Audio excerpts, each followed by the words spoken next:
the kind of September when life was slow and oh so mellow. Try to remember the kind of September when grass was green and grain was yellow. September 4th, 1962.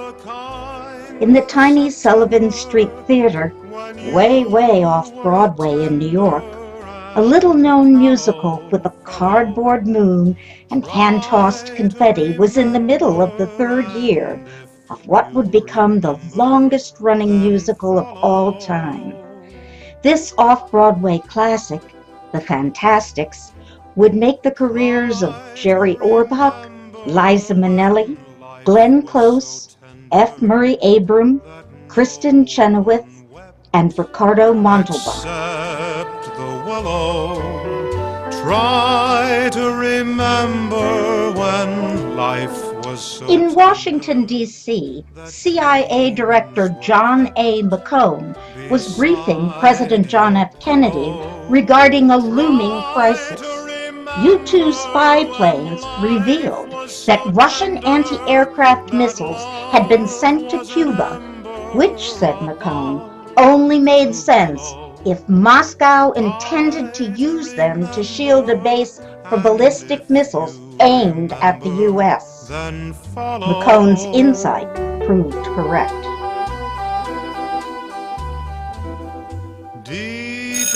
And in a bucolic suburban township of Philadelphia, 600-plus students moved up from their familiar junior high haunts to Haverford Township Senior High.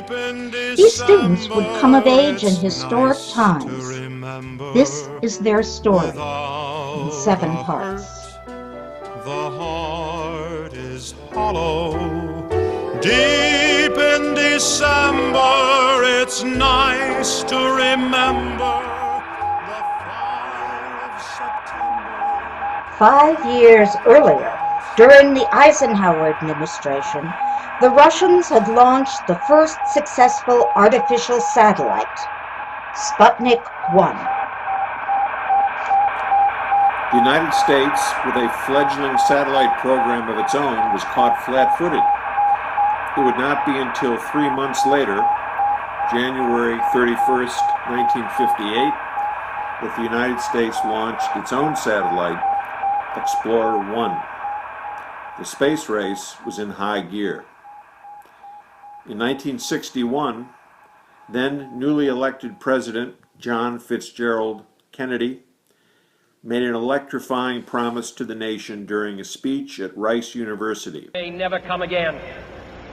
But why, some say, the moon? Why choose this as our goal? And they may well ask, why climb the highest mountain? Why, 35 years ago, fly the Atlantic? Why does Rice play Texas? We choose to go to the moon. We choose to go to the moon.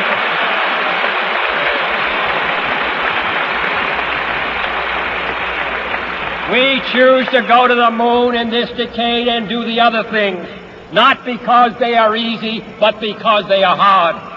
Because that goal will serve to organize and measure the best of our energies and skills.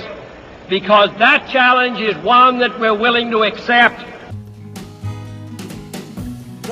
In response to President Kennedy's challenge and a perceived gap in science and mathematics education, school districts like Haverford Township increased their core curriculum, adding classes in chemistry, physics, biology, geometry, algebra, and calculus. And the class of 1965 responded to these academic challenges. Scott Paper's popular radio quiz show, IQ, challenged the academic prowess of the Forteans in 10 categories, ranging from math to Shakespeare. Forteans responded to these challenges high scores and victories all 3 years. No high school honor is more prestigious than the National Honor Society. Since 1925, Haverford Township has had a National Honor Society chapter. The class of 1965 added to the ranks of its distinguished scholars, with 22 members recognized in their junior year and 72 in their senior year. Try to remember, and if you remember. As they entered high school in the fall of 1962, only 4 careers were available to most young women: teaching, secretarial work, nursing, and the lifelong career of homemaker.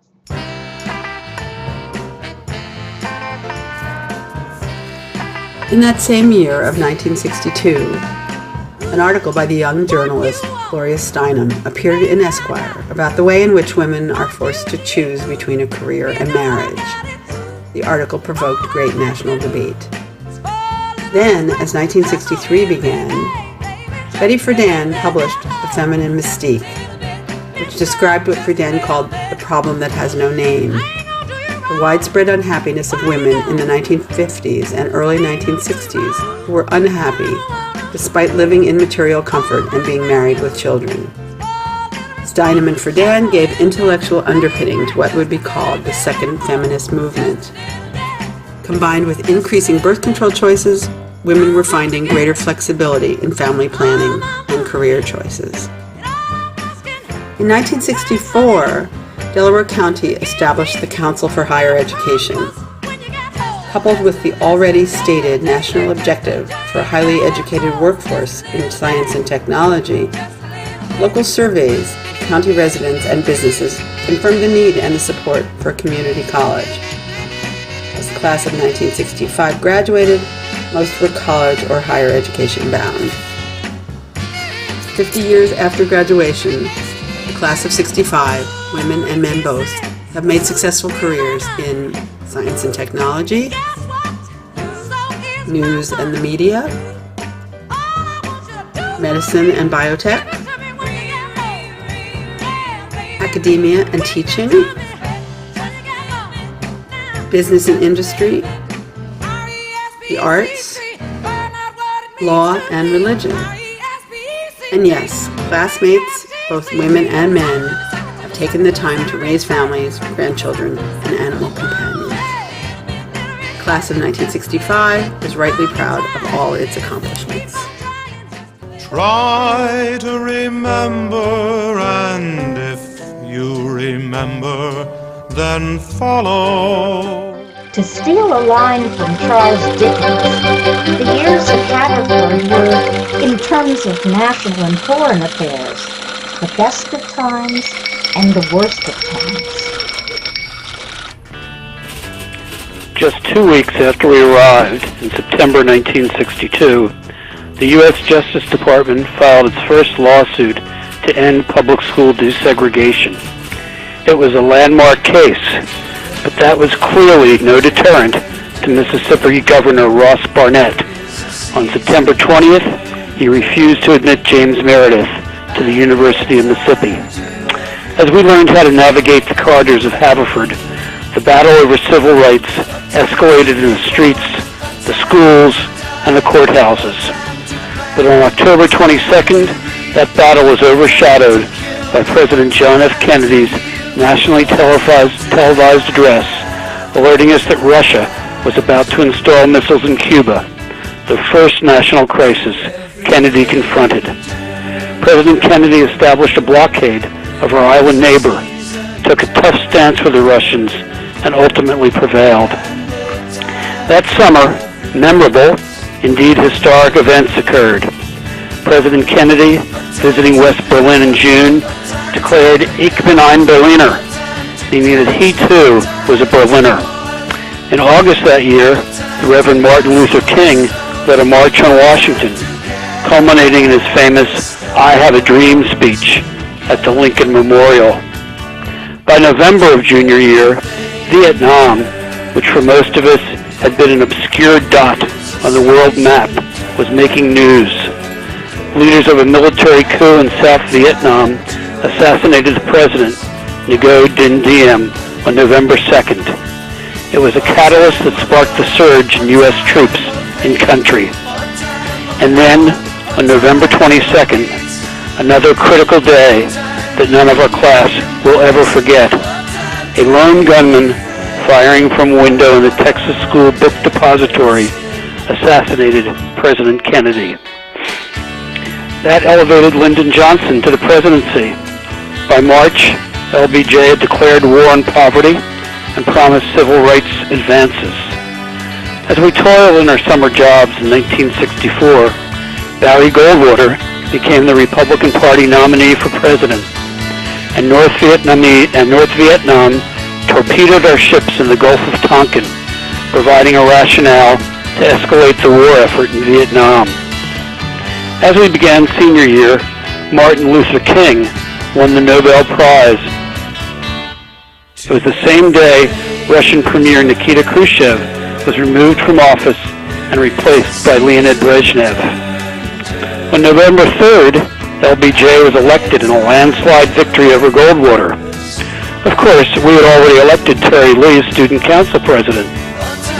As we turned toward graduation in 1965, Winston Churchill, the last of the great World War II Ally leaders, died. His funeral on January 30th, 1965, was the largest state funeral ever held. Despite Johnson's formidable work in civil rights, housing, and poverty, the Vietnam War gradually and inexorably became an albatross for his administration, and indeed, our nation. On March 30th, a bomb exploded in front of the U.S. Embassy in Saigon, killing 22 people and wounding another 183. 5 weeks later, the first large-scale deployment of Army ground troops arrived in South Vietnam.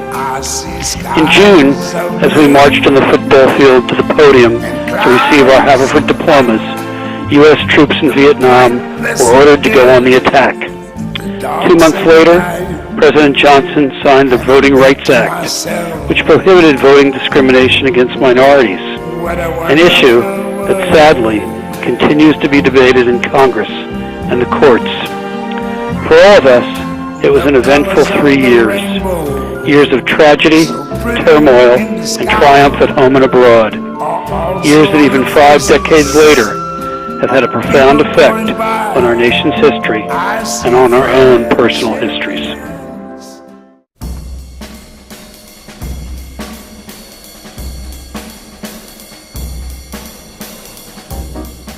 It wasn't all seriousness those 3 years.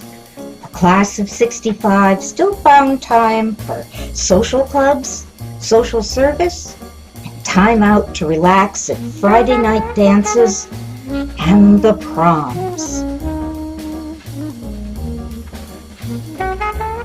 While today's high school students are encouraged and often expected to add service projects to their high school experience, the class of '65 naturally volunteered to do these things. Whether it was through Worldwide Workshop, the Girls Service Club, or High Y, Fordians in great number gave service to the school, the Haverford Township area, and overseas. Social clubs representing the various language arts in French, German, Latin, and Spanish offered multicultural experiences in language, history, art, and cuisine. Specialty clubs like chess and art developed our brains and our creativity. But when school let out, a whole different set of social activities held sway. Friday night dances and Christmas socials lit up weekends and holiday seasons. On May 24th, 1964, we were enchanted by Eddie Stewart's band at the Magic Mill, where Joanne Buchanan was crowned prom queen with her court, Sarah Bent, Rita Calvi, Jan Schaefer, and Marlene Zollner.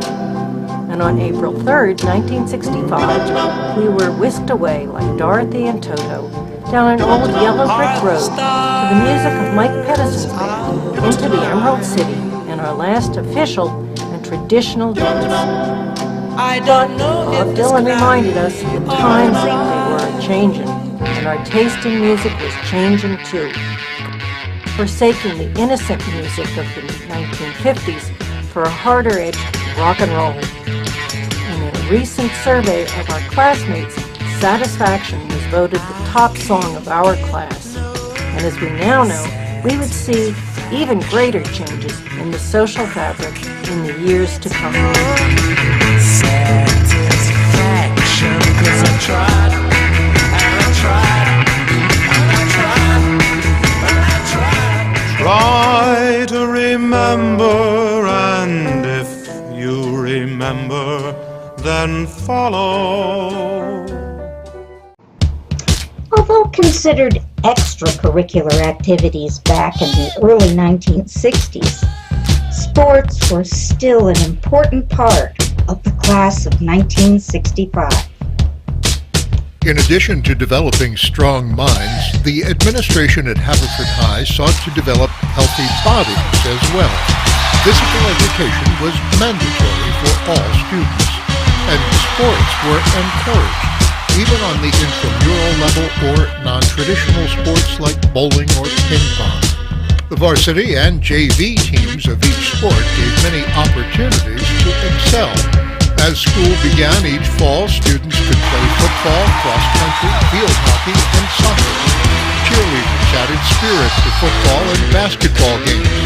Successful seasons in cross-country, field hockey, and soccer, and a spirited football season, with 3 of our classmates taking all suburban honors, capped the fall of our senior year. As the weather changed, so did the sports. Now it was indoor sports at which the Fords could excel. And excel they did.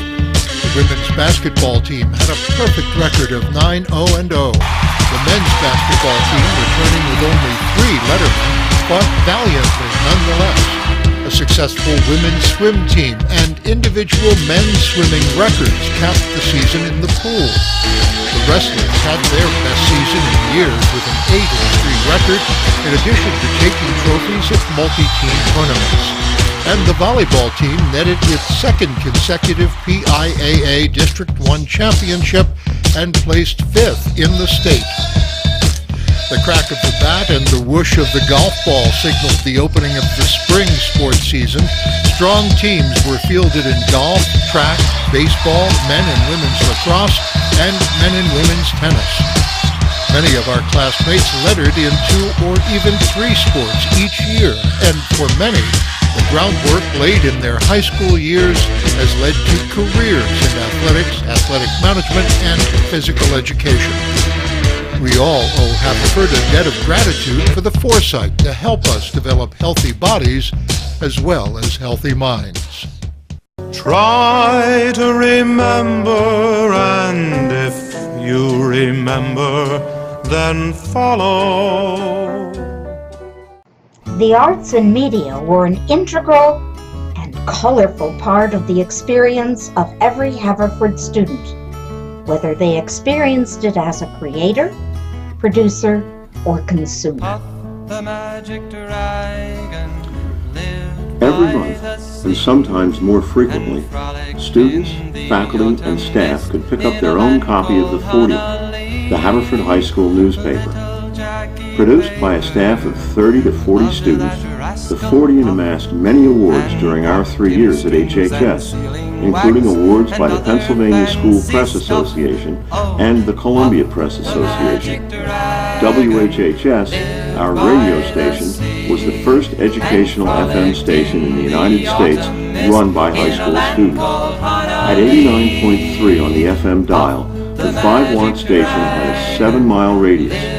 Broadcasting between the hours of 2:30 and 5 p.m., the station offered a mix of music, sports, and educational programs. It offered live broadcasts of home and away football and basketball games. The literary magazine, Pen and Ink, the photography club, and the art club gave outlets to those with an artistic bent. Putting out 2 to 3 magazines a year, the 40-member staff of Pen and Ink, like the staff of the Fortean, won acclamations by the Pennsylvania School Press Association and the Columbia Press Association. The arts, of course, are not just visual, but also meant to be heard. In addition to marching and playing at football games and pep rallies, the band was a goodwill ambassador, opening Haverford, a state hospital, performing exchanges with Bethesda, Maryland, and raising money for a John Philip Sousa Memorial in Washington, D.C. Composed of over 100 students, the orchestra played a variety of music from classical to pop in several venues, both locally as well as in state competition. 6 members of the class made all-state orchestra. The choruses of HHS, including the a cappella choir, sang both at school functions and to large venues, such as an audience of 800 at the Union League and an equal number at the Shriners Club. Students with talents for jazz, Broadway, pop, folk, and rock music were not left out of the picture. Talent shows and hootenannies gave a place for budding artists to show their stuff. Lastly, we cannot forget the work of the Greystones staff, whose work chronicled our 3 years at HHS. We thank them for preserving these memories we share tonight. Try to remember, and if you remember, then follow.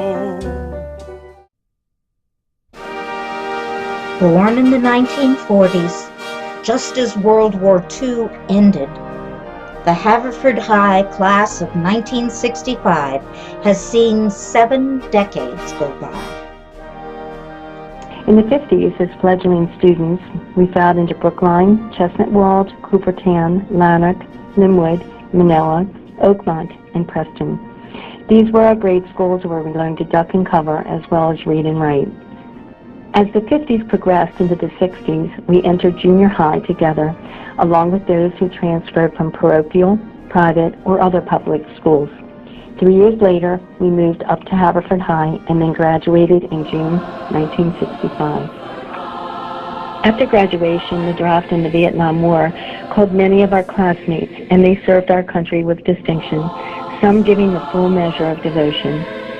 Most of us went on to college or careers, and many of us had advanced degrees in medicine, law, science, teaching, art, and theology. Life called us all to careers, to partners and spouses, to extended, blended, and animal companion families. 50 years after graduation, our ranks are 10% thinner now, and we now call many places home. A number of us still call Havertown home, and 110 of us live in the tri-state area of Pennsylvania, New Jersey, and Delaware. 6 live in New York, 7 in Maryland, 1 in D.C., making 123 who live in the Mid-Atlantic.